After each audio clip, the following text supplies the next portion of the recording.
मोदी आणि ट्रम्प यांच्यामध्ये नुकताच एक कॉल झाला, तो देखील 35 मिनिटांचा। पण पाकिस्तानासाठी फक्त हा एक कॉल नसून जणू विजेचा एक धक्काच होता। दहशतवाद, ऑपरेशन सिंदूर, स्क्वॉड आणि पाकिस्तानला दिलेलं थेट उत्तर, सगळं काही या एका कॉलमध्ये होतं।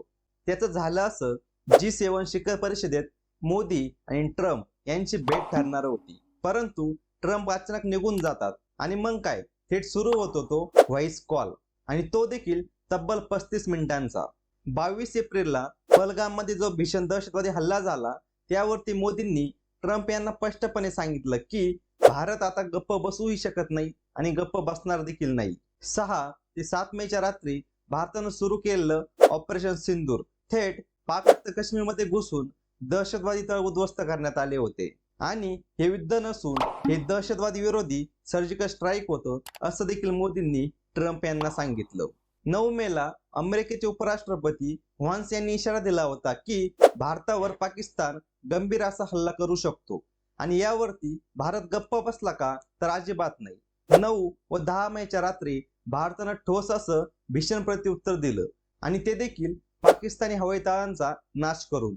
आणि यानंतर मात्र पाकिस्तानने स्वतःहून युद्धबंदीची विनंती भारताला केली होती।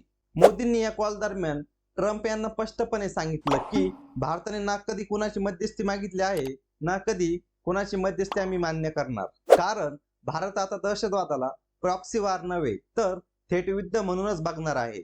आणि तसंच ऑपरेशन सिंदूर अजून देखील संपलेलं नाही, तर योग्य वेळेनुसार ते चालूच राहणार आहे, असं देखील मोदींनी प्रकटपणे सांगितलं। मोदी ट्रम्प यांच्या कॉलमध्ये इंडो पॅसिफिक क्षेत्राची सुरक्षा देखील गाजली।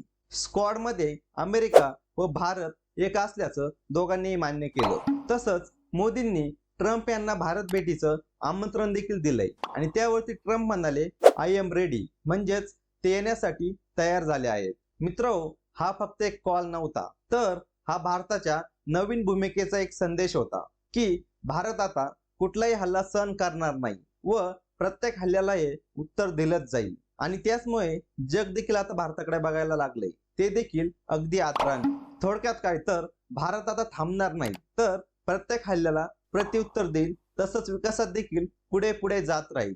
मित्रहो, जर तुम्हाला खरंच वाटत असेल की पाकिस्तानला इंडियन आर्मीने ऑपरेशन सिंदूर राबवून उत्तर दिलं, तर आपल्या कमेंट बॉक्समध्ये जय हिंद नक्की लिहा। हा व्हिडिओ जर तुम्हाला आवडला असेल तर व्हिडिओला लाईक करा, शेअर करा, व अशीच माहितीपूर्ण व्हिडिओ यापुढेही पाहण्यासाठी आपला YouTube चॅनल महाराष्ट्र लाईव्हला सबस्क्राईब करायला अजिबात विसरू नका। पुन्हा भेटूया एका नवीन व्हिडिओसह, तोपर्यंत स्वतःची काळजी घेत राहा। जय महाराष्ट्र।